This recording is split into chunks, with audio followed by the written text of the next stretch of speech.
Yeah, it's working. Yeah. Good, good. Yeah, some disturbance. No, थोड़ा सा.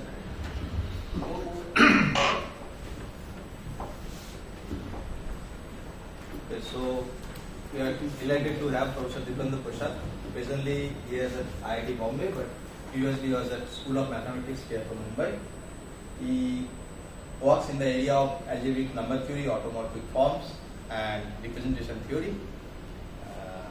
He completed his PhD from Harvard University in 1989, and he was awarded Bhatnagar Prize in Mathematical Sciences in 2002, and he was also an invited speaker at the ICM in 2018.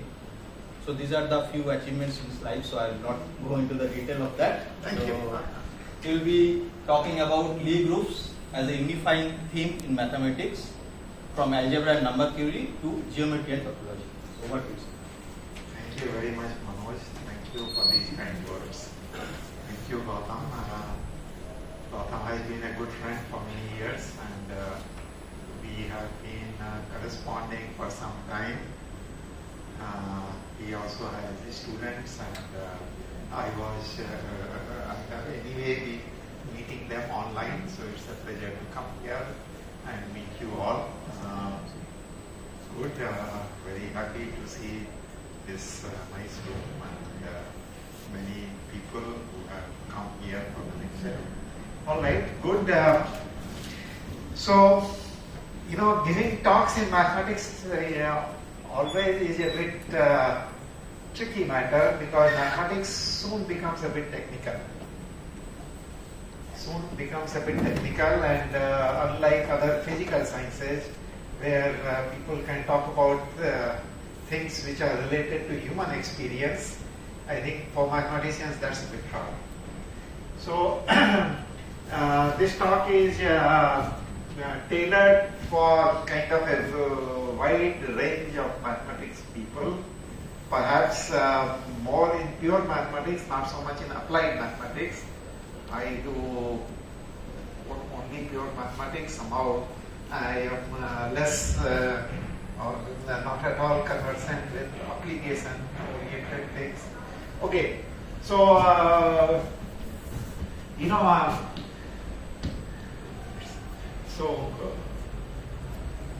groups are one of the things that you start to learn already in undergraduate years, and for many mathematics students, these are quite fascinating. That you study finite groups and many properties thereof, and so on.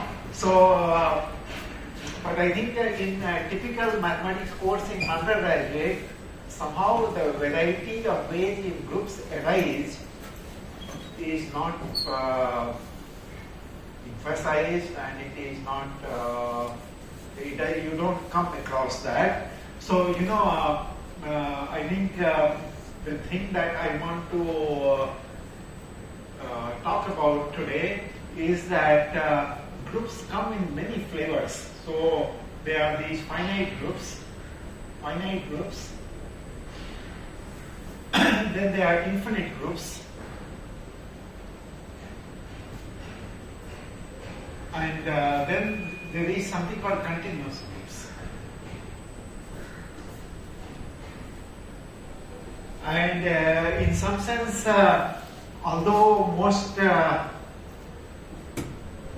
students of mathematics, they begin learning finite group theory, and perhaps several do not at all get introduced to these other groups, but these other groups are in many ways both simpler and more useful. So, the finite groups that you know about, these are the cyclic groups Z mod n, or the symmetric group Sn, or then there are these matrix groups GLN of Fp, and there are these finite groups. Won't you say simpler in what sense? Sorry? You said these groups Are simpler. So I will come to that. I think the lecture will eventually try to convince you that these other groups, I cannot say so much about infinite groups, but continuous groups are certainly. Okay, so these are the finite groups. A prototypical infinite group is Z. Slightly, okay, so there is Z to the power D. But I think to the point are these groups GL and Z. N by N matrices with integral coefficients whose determinant is plus minus 1. Or it could have also been SL and Z. So these are infinite groups. They are not finite. They are not continuous. Among continuous group, you have the real line. You have the group S1. You have the group C star. But there is also the group GLN or GLNC and so on. And in some sense, I want to mix all these things. Yeah. So as you see that there is some continuity here, real numbers, but there is, these are integers. This is kind of this is also called discontinuous groups. Another name for this class of groups is these are called discontinuous groups.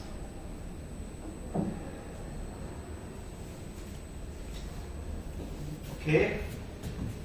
Okay. So now let's say finite groups. So if we were interested in finite groups, then finite groups come also in many flavors. So they are the abelian groups.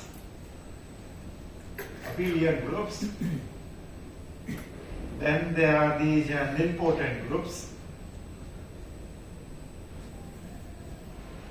Then there are the solvable groups.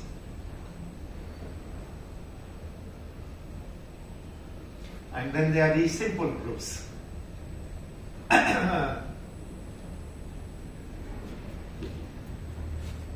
Yeah.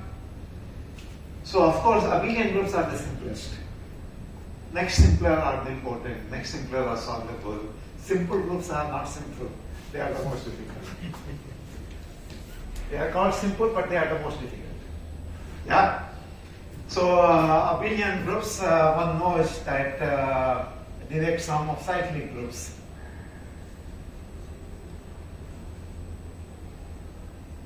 Cyclic groups.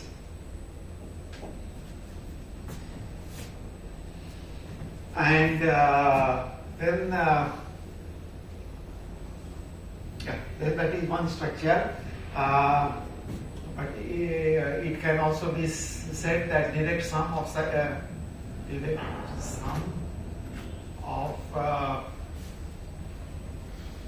abelian P groups.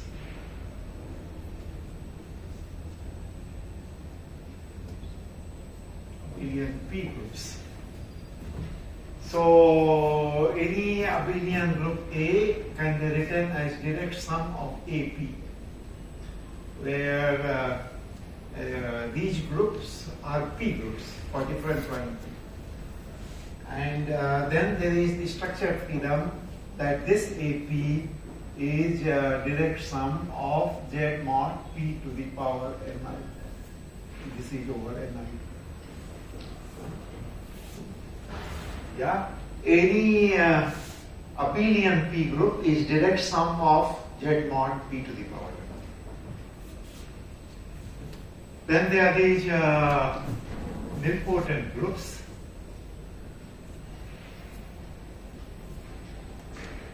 Nilpotent groups. So these are supposed to be direct products of P groups.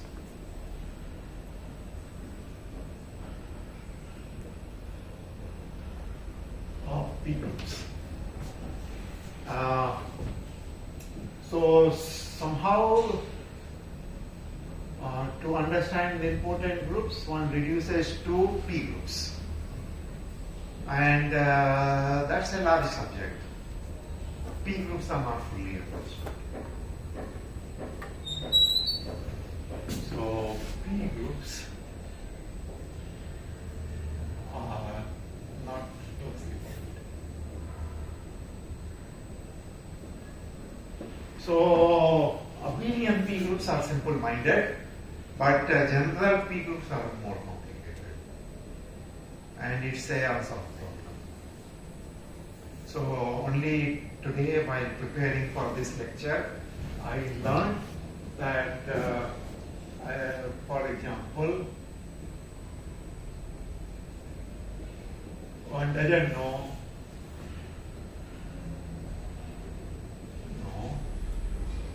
how many groups are there. Groups are there of order 2 to the power 11. I mean, we are not going to hide 2 to the power 11. And this is not classified. Okay. Then the next class is solvable groups. I won't say too much about them. And as I said, really the most important groups are simple groups.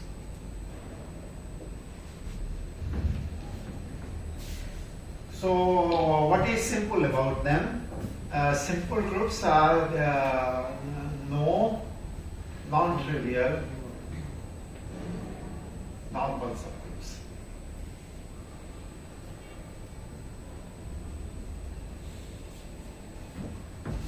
No non-trivial normal subgroups. So all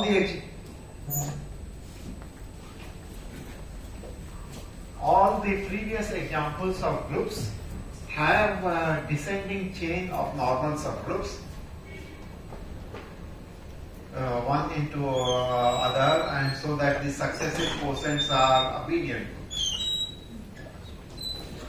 Whereas these groups, so one of the first examples that one learns about them is that A5 is simple,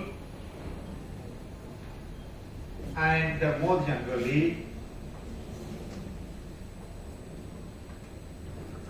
ANs are.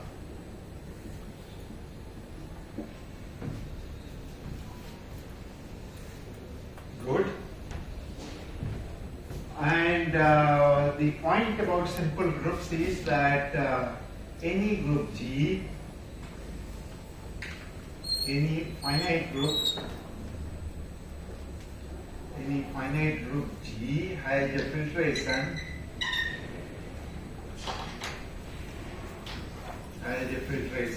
G equals G0 containing G1, containing G2, dot dot dot containing Gn equals identity, such that Gi plus 1 is normal in Gi, and Gi plus 1, Gi upon this is simple.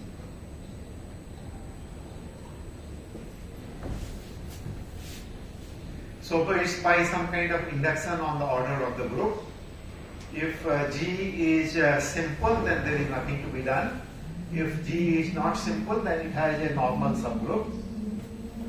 And you will look at normal subgroup of the largest order, and you look at the quotient, and so on. Is this So, filtration unique? Sorry? Filtration, what we get, is that uniform?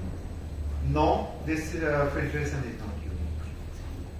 It is called Jordan-Holder filtration. So this is called Jordan-Holder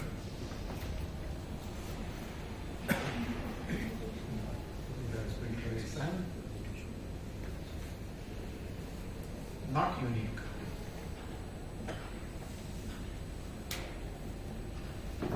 Not unique. But what is unique is that the successive quotient, the set of successive quotients is unique. So if you have one series like this and another series G prime I, then G prime I upon G prime I plus 1 up to some permutation is same as Gi upon Gi plus 1. So simple groups are those for which there is no Jordan filtration. I mean, there is nothing you can do to understand them. Okay, so one of the, so to say, most fundamental problems in mathematics of the 20th century, also even before, is to understand all finite simple groups. So, a fundamental problem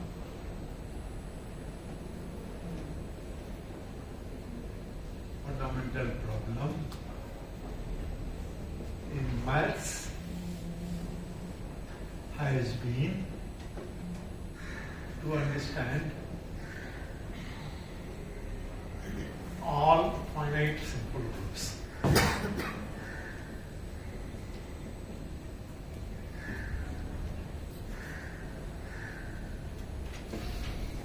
You know, if you understood all finite simple groups, then by this theorem, every group is built out of finite simple groups.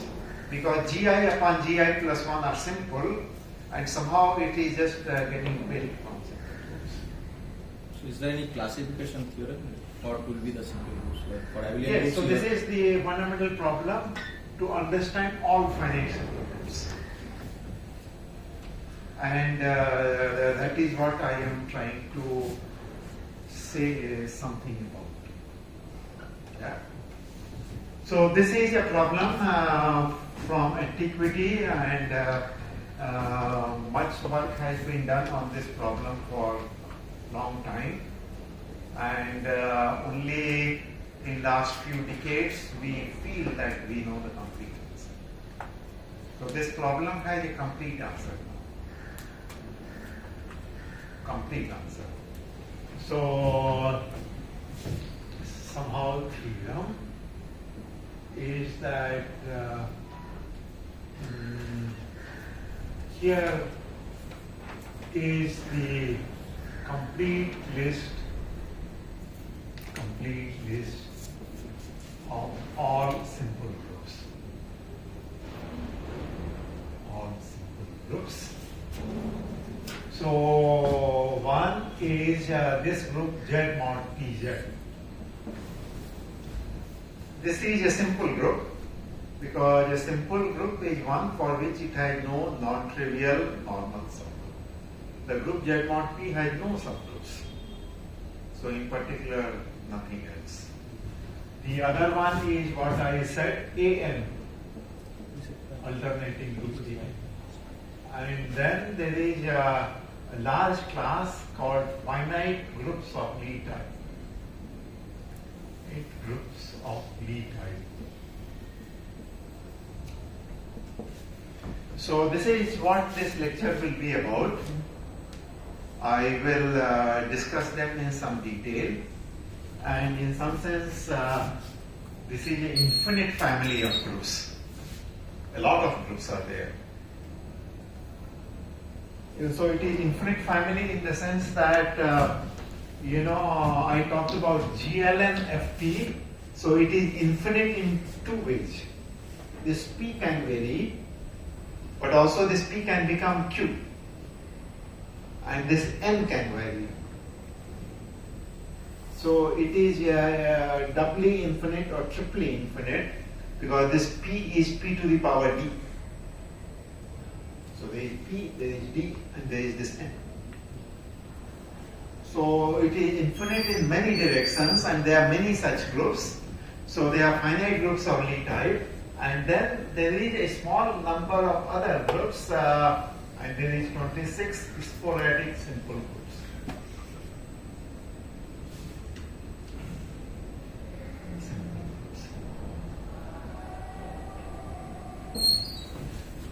So in some sense, discovery of each of these sporadic simple groups is kind of a major event in mathematics, and it has come after a lot of hard work, and somehow the final classification was that after the last sporadic group was discovered, the theorem said that now we know a complete list, meaning there is nothing else left. So that's the classification theorem. I cannot name them, but I think the last group was called the monster. It's a group with enormous size and enormous complexity, and if you think about groups as some kind of symmetries, it is a very symmetrical group, but very monstrous. So the last of which is called the monster.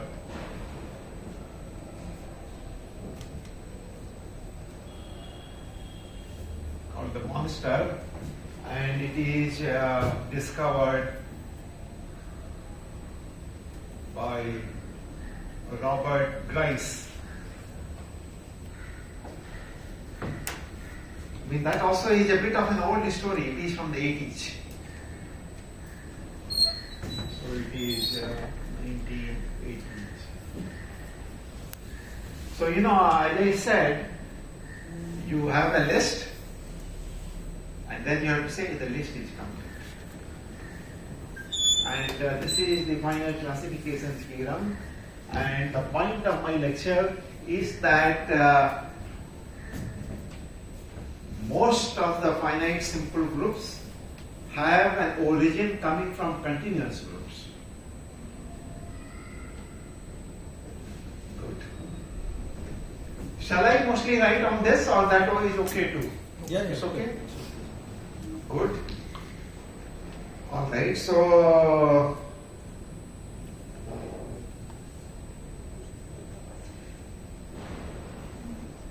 okay, so then before I define these finite groups of Lie type, I want to talk about continuous groups. So continuous groups, also called Lie groups,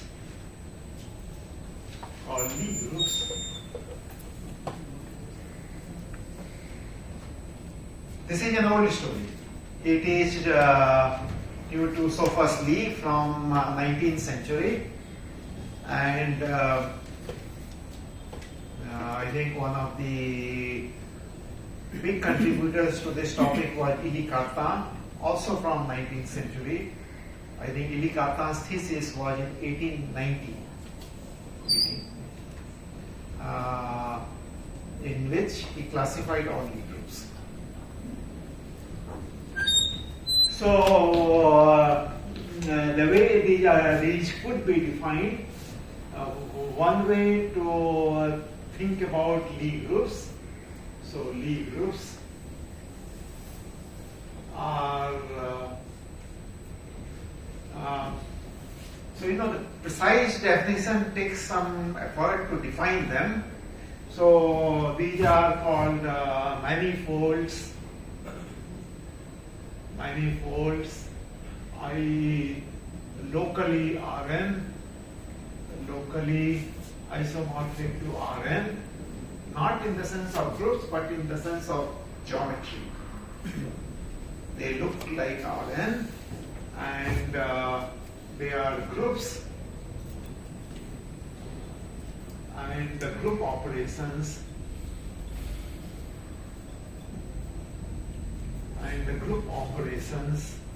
are continuous or differentiable / differentiable.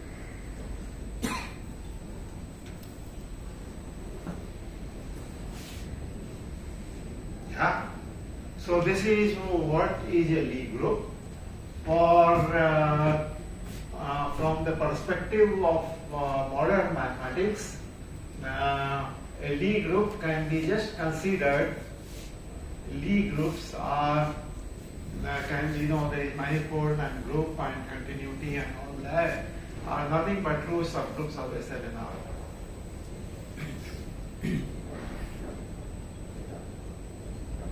Of SL and R.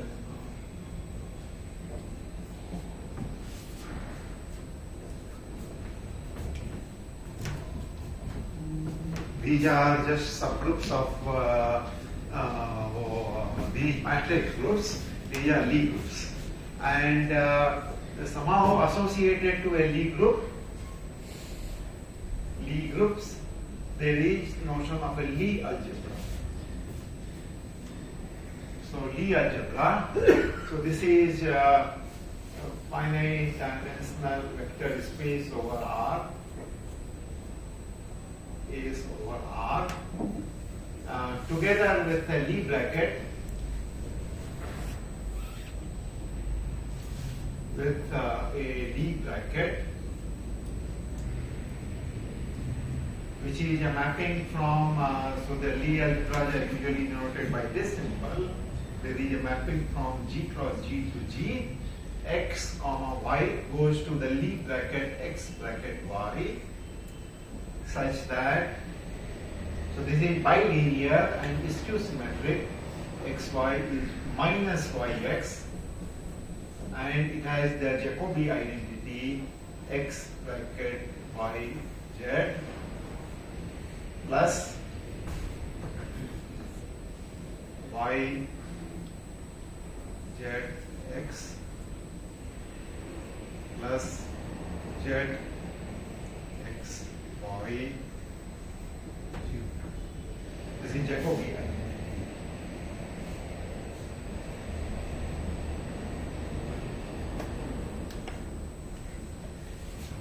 So Lie groups are more or less in bijective correspondence with Lie algebras, and eventually this is the Lie algebras which need to be classified. And as I said, this was done by E.D. Cartan in 1890. So Lie algebras, algebras were classified by E.D. Cartan around 1890. And the theorem is that okay, so for Lie groups and Lie algebras also there is a similar theory of abelian Lie groups, nilpotent Lie groups, solvable nilpotent groups, and simple Lie groups. Same concepts, abelian means that X bracket Y is 0, nilpotent means that some X bracket Y and you keep taking bracket, it becomes 0, and there is solvable, and there is a simple one. And eventually, the same Jordan-Mulder theorem is there that any Lie group or Lie algebra can be filtered by things whose successive quotients are same. So eventually, all that you need to understand are simple Lie groups. Simple Lie groups or equivalently simple Lie groups. And the theorem of E.D. Cartan is that simple Lie groups are the following. Groups are following. So there is this name. Okay, let's begin with SL and R. 2 SO2n or SO2n plus 1. So somehow these two groups, although they are written as orthogonal groups, there is a lot of differences between these two groups.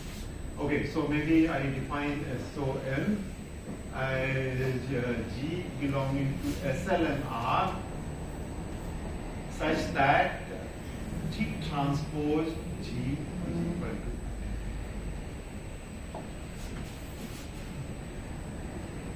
to SON. G transpose times G is equal to identity is equal to G transpose G.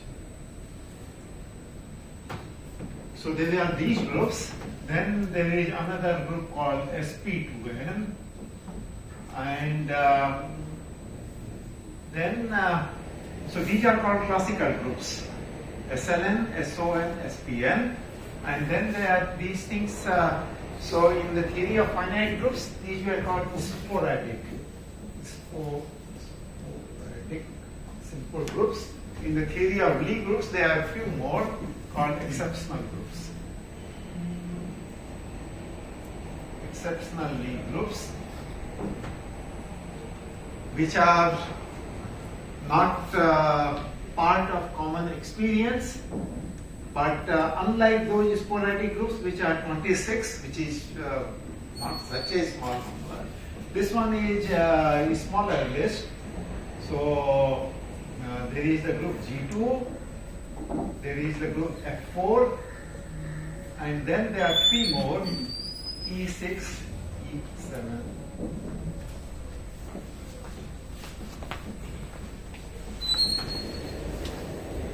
And the largest group is E8, and dimension of E8 is 240.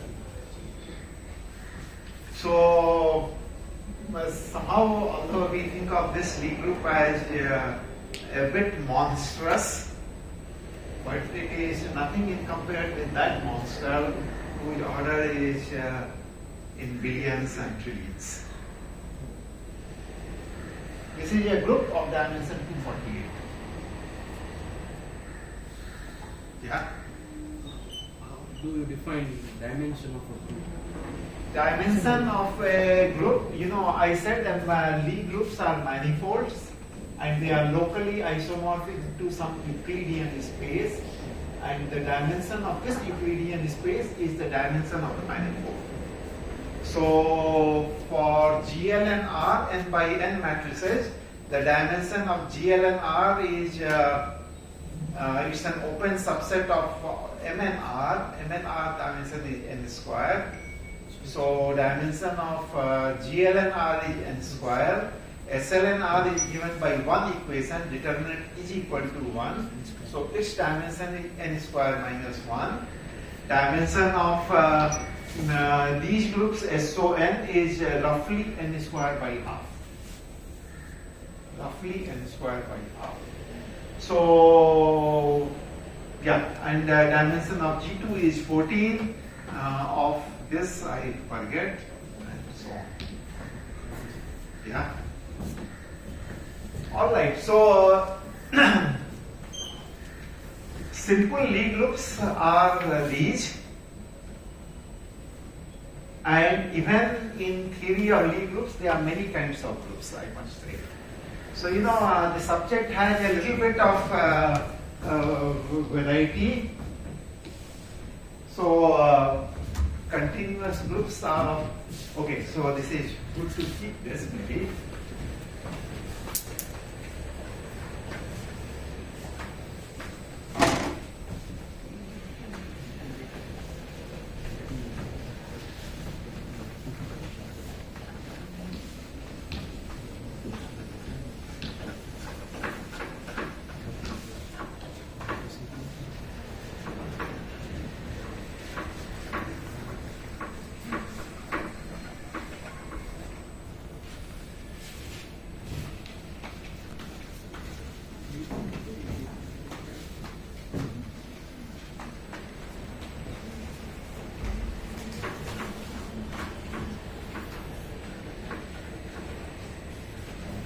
Okay, so continuous Lie groups.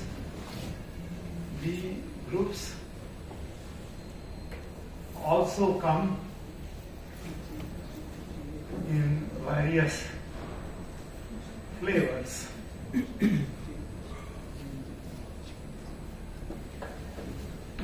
So one is called compact Lie groups. So somehow for many purposes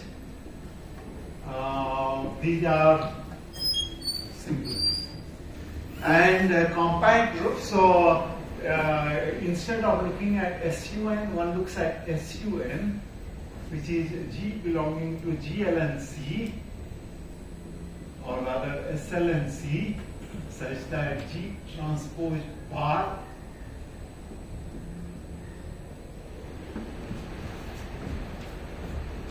and this is known to be compact. Compact connected.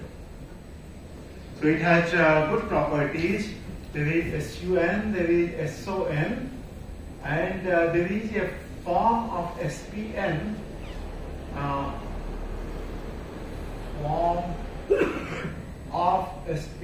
which is compact.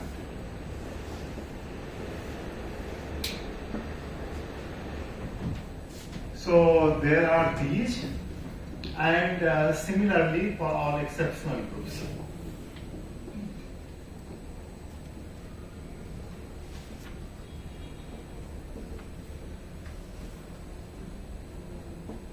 They all have compact avatars.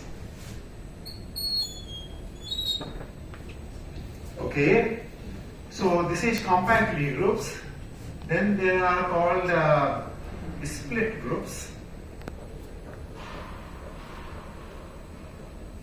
Split groups, and then they are called complex groups.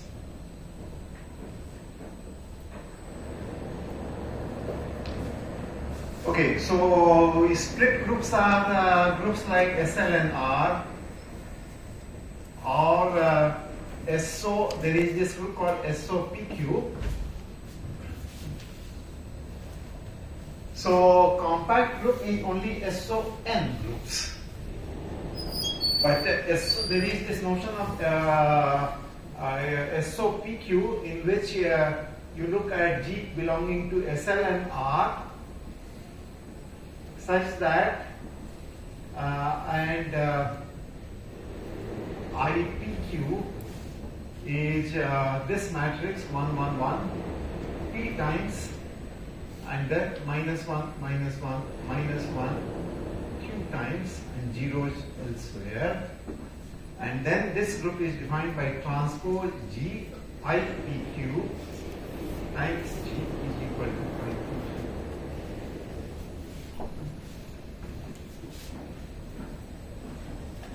So there are many forms, and a particular of this group is called a split group. And then there are these complex groups, which are groups like SLNC or SONC, and so on.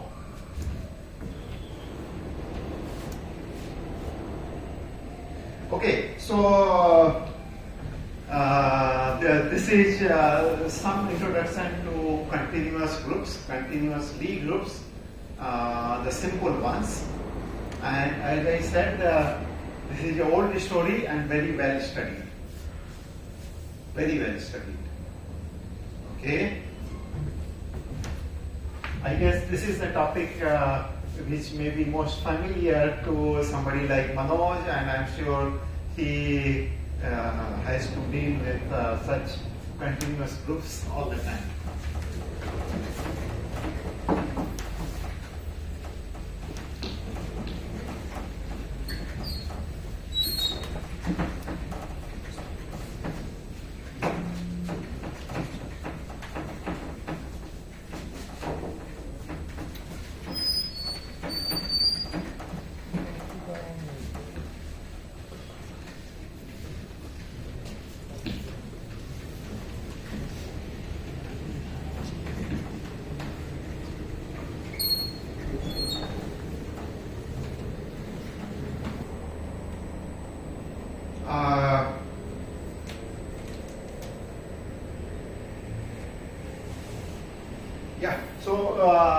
I want to observe here that these classical observe note if G is a classical group,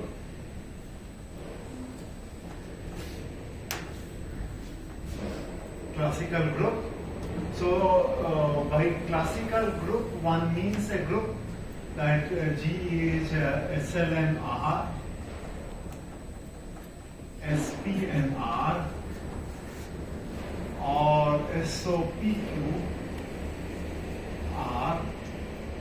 So these groups are called classical groups. Yeah? If G is a classical group such as these, then it makes sense to talk about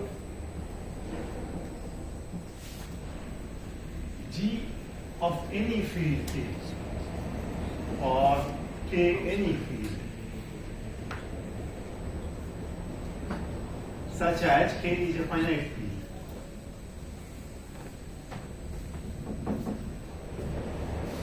K is finite.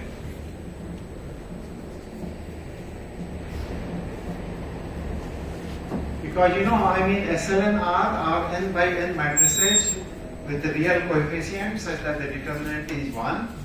And you can as well talk about n by n matrices with coefficients in a field K whose determinant is a 1, that will form a group. And you can take finite groups. And I'm sure many of you have done this exercise. What is the cardinality of GL and FQ?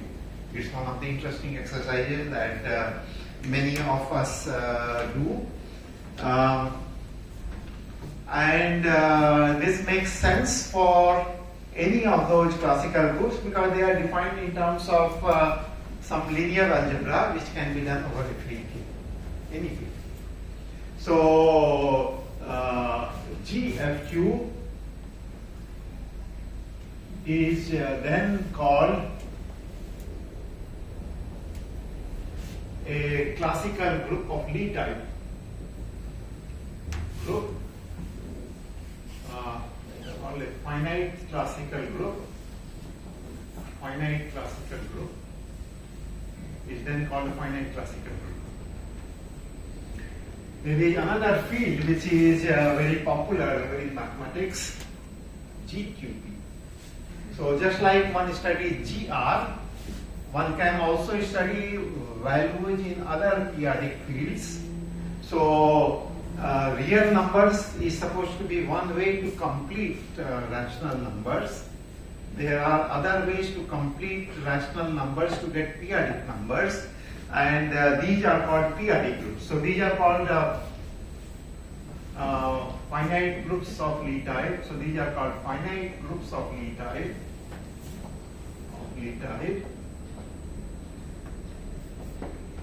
And these are called periodic groups,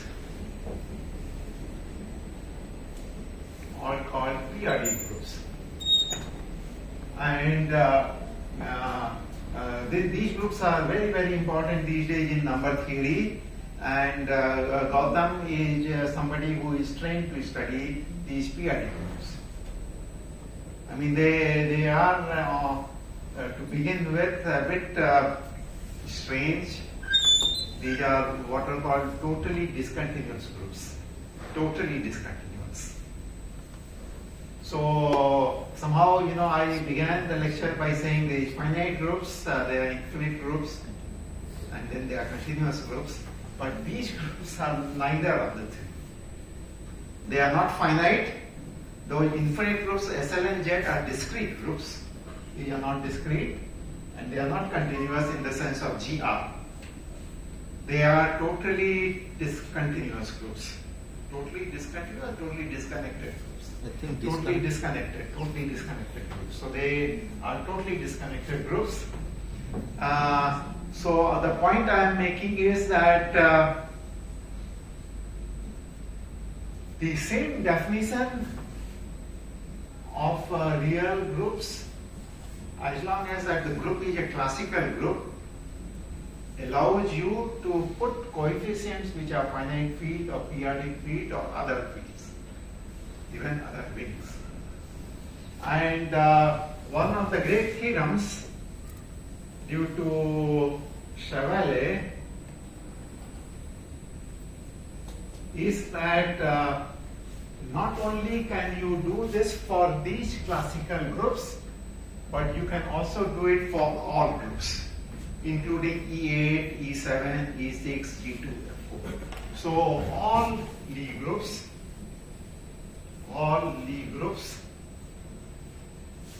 G which are defined, let's say, over R have manifestations over arbitrary field.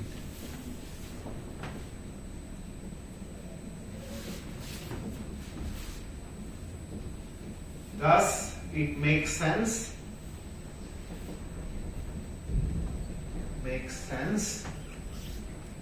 to define groups such as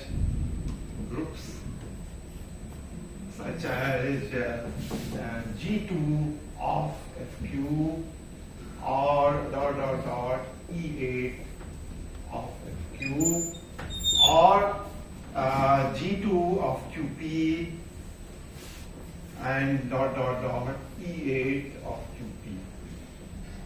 All these groups are there. And once you look at these groups of finite fields, these are then called finite groups of Lie type. So classical groups of Lie type are coming from classical groups, and these are more general groups of Lie type, but of finite fields. And there is then an independent theorem, again due to Chevalier. And then there is some work of Steinberg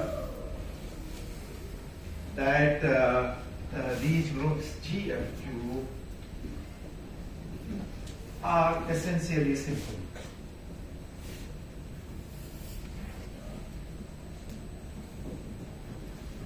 These are essentially simple groups. Good. So so I have erased that slide where I said that finite simple groups are Z mod PZ, AN, finite groups of Lie type, and then 26 sporadic groups. So on this board at the right, one has defined what are finite groups of Lie type. There are some small variants to this, and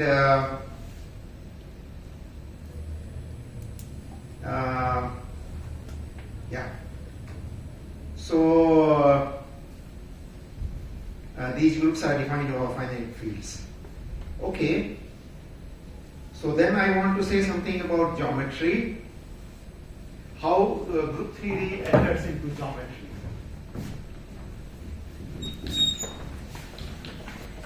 So then I want to talk about group theory in geometry. This one, this is black and blue is here. Yeah. So I think many of you know about this Poincare upper half plane.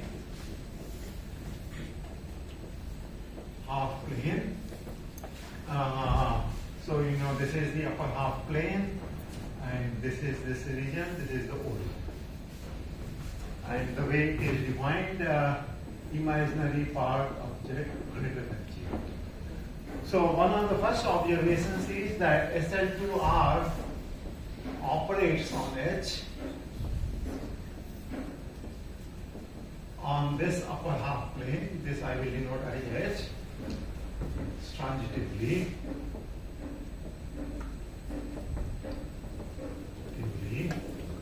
As G times Z is equal to AZ plus B and it operates transitively, and therefore one says that upper half plane is SL2R mod stabilizer at the point, and stabilizer at the point I is SO2. So this is isomorphic to upper half plane.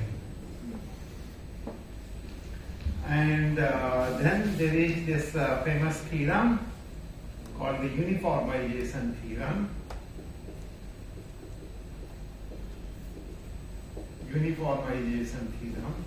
which says that any Riemann surface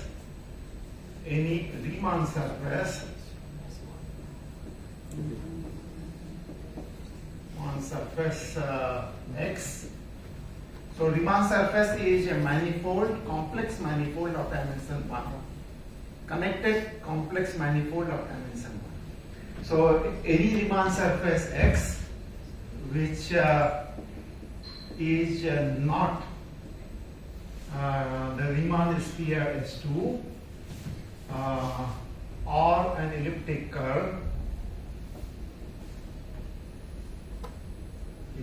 curve is uniformized by the upper half plane.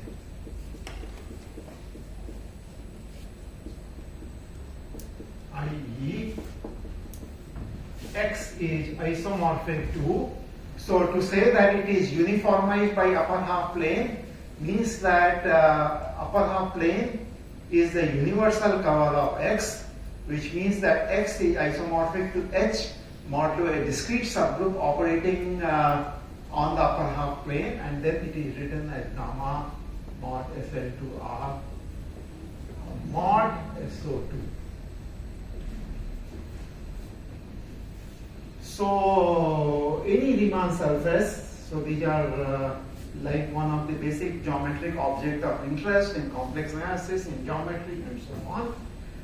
It is this, and this brings me to that other group, infinite group, that this group gamma is neither a finite group nor a continuous group, but a group of discontinuous automorphisms of the upper half plane.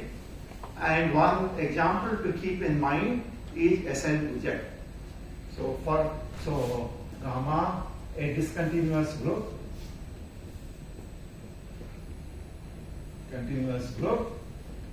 such as SL2Z. And its subgroups and other groups which are containing SL2Z as a subgroup of finite index and so on.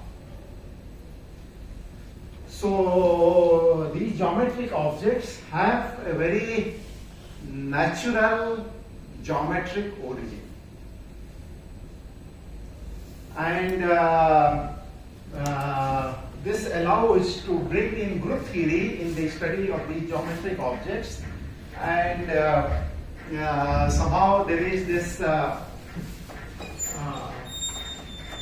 uniformization program of Thurston, the geometrization program of Thurston, which says that something of this kind is also true for 3 manifolds.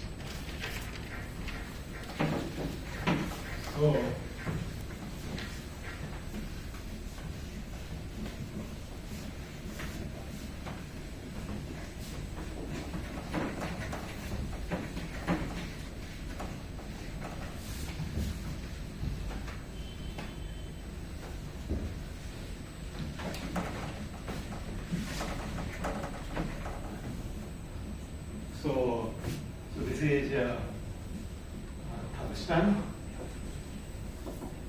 This is the geometrization theorem.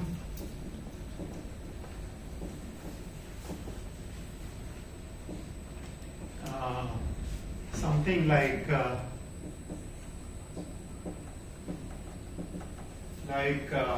Riemann surfaces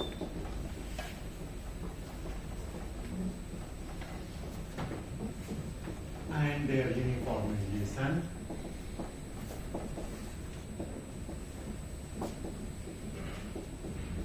is true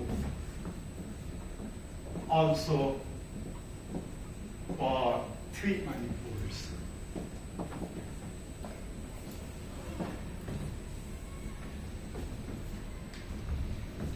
Okay, so how are we doing with time? Yeah, so I think in the interest of time, perhaps I need to be very brief now. maybe I should just give one example. Here there is what is called Picard modular surfaces.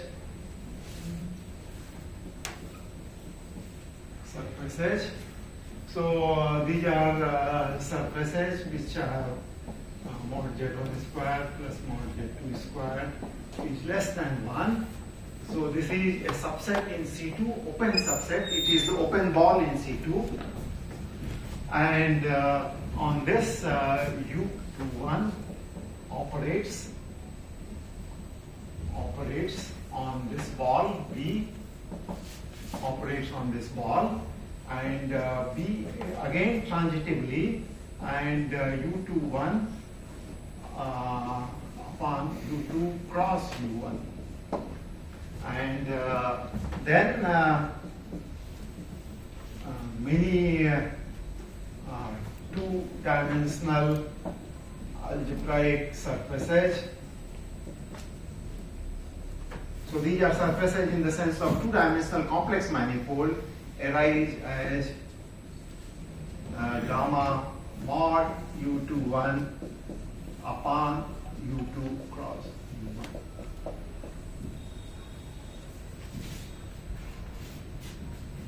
So these are discontinuous groups, and somehow study of what discontinuous groups may arise and what properties it has, and there is the cohomology theory, etc.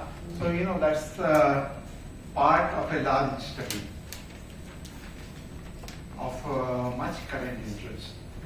So I want to end now by saying that group theory, more or less allows you to think about SL2R mod SO2, so G mod H mod gamma, and all of them have some familiar group related viewpoint. Picard modular surface, and then there are many more geometries. But there is another way that group theory comes up in number theory, and this is via theory of elliptic curves.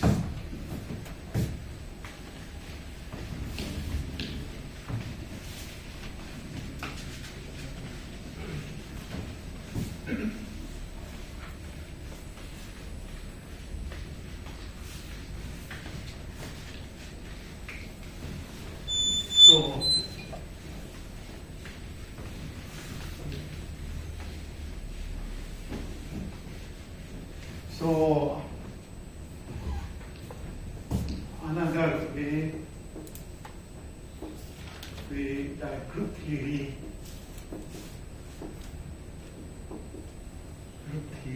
comes in number theory is via elliptic curves.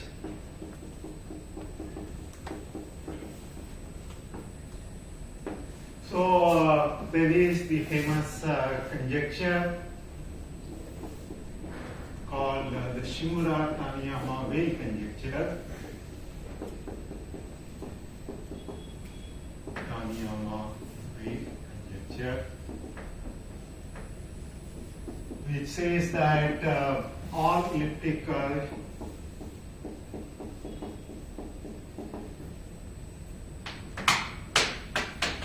over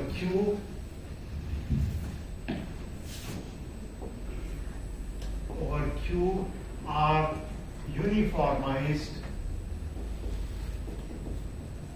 by modular curves.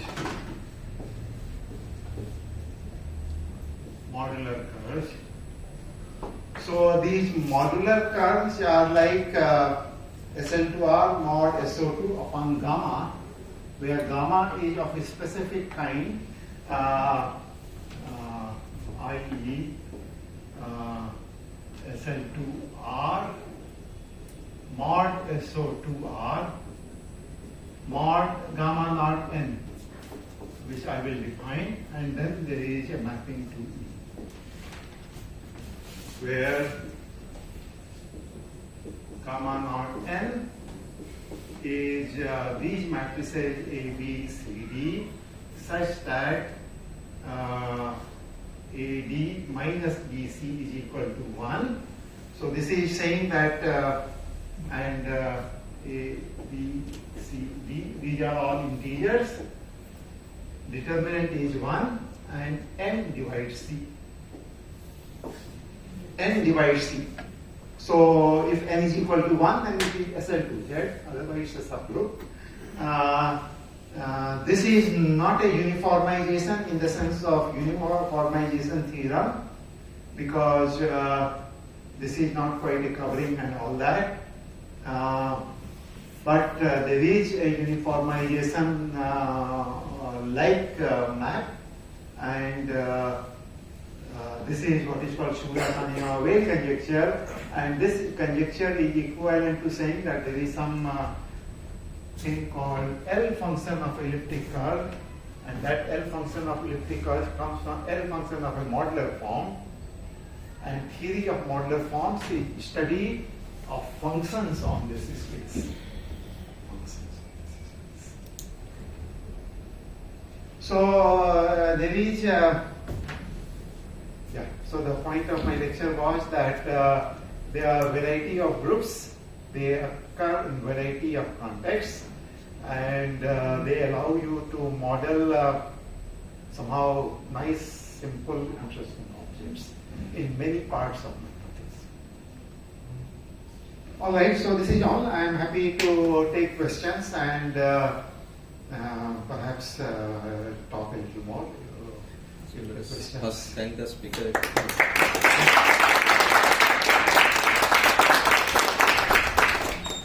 Any question, comments? I think by asking a question, you will also allow others to maybe interact, and also you will allow me to talk more. So please don't feel shy. Don't think that your knowledge is inadequate or it lacks in something, and you may expose your ignorance. I think only by asking you learn further. Continuous groups are simpler. How can you summarize? Continuous groups are simpler because, as I said, continuous groups were classified in 1890 by Cartan, one man, whereas finite simple groups are classified by thousands of people, and even now we cannot say that we understand. I mean, the complexity is of a different order of magnitude. So it's simpler to understand this Continuous groups are very simple to understand. And they are on your fingertips. AN, BN, CN, DN, G2, F4, E6, E7, E8. That's it. Simpler to understand, simpler to enumerate, simpler to use.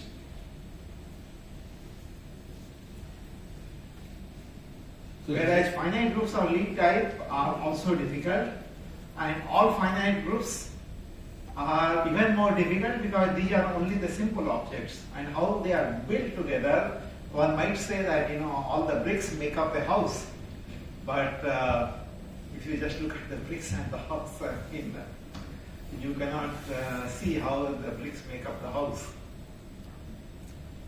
So continuous groups have some extra structure. Probably that is the reason that continuous groups are they have some continuity properties. They are modeled on the real line, whereas finite groups are modeled on finite sets, and there is no finite sets have no structure.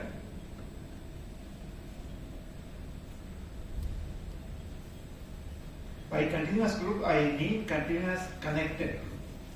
So you might say that finite groups are also continuous groups, but I don't take that viewpoint.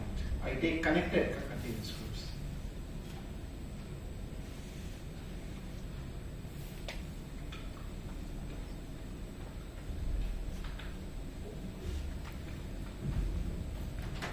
This And- conjecture has a long story, right? Like this This implies one, Fermat's. Shirokami-Yama wave conjecture. This implies Fermat's last Yes, theorem, yes, and of course. so. That's the big theorem of the century.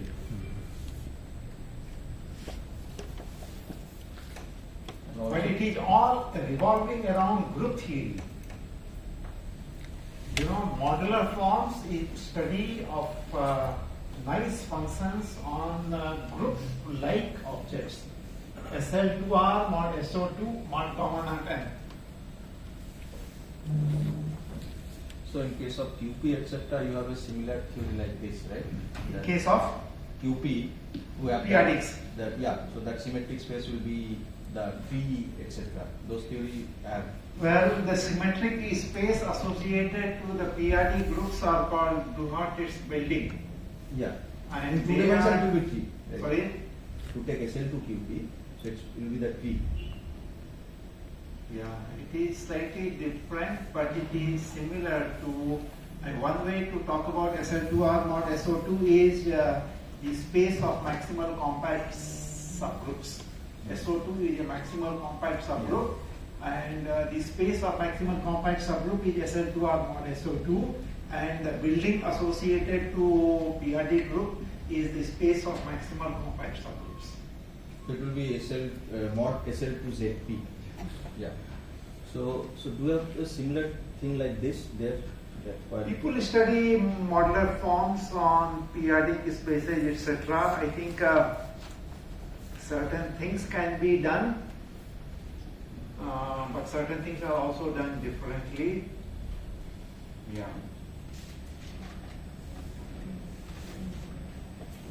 Yeah, this can be also done.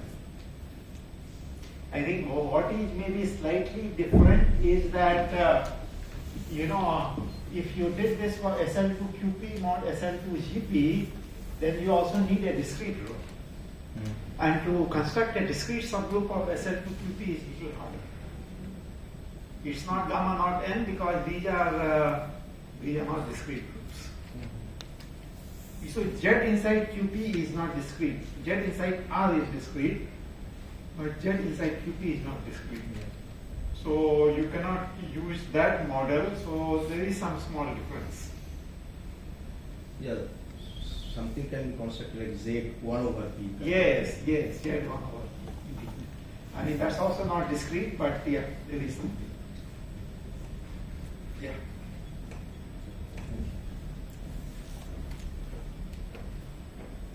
So how do we define split groups in the context of Lie groups? Because for reductive groups, we know if they have a split torus, then we say they are split reductive groups. Yes. So in the context of Lie groups, how do we define split You know, split Lie group is a Lie group which has a split torus of the largest possible dimension among tori. So if you look at a compact group like S2N or SOP, then all the tori are S1 to the power something, S1. Whereas in a split group you want R star to the power something. So SOPQ, the rank of SOPQ is the minimum of P comma Q, and only when it is P and Q are about the same, then that it is a split group. Otherwise it is not a split group. And yeah, so it is about how much of R star to the power D can be embedded inside these groups.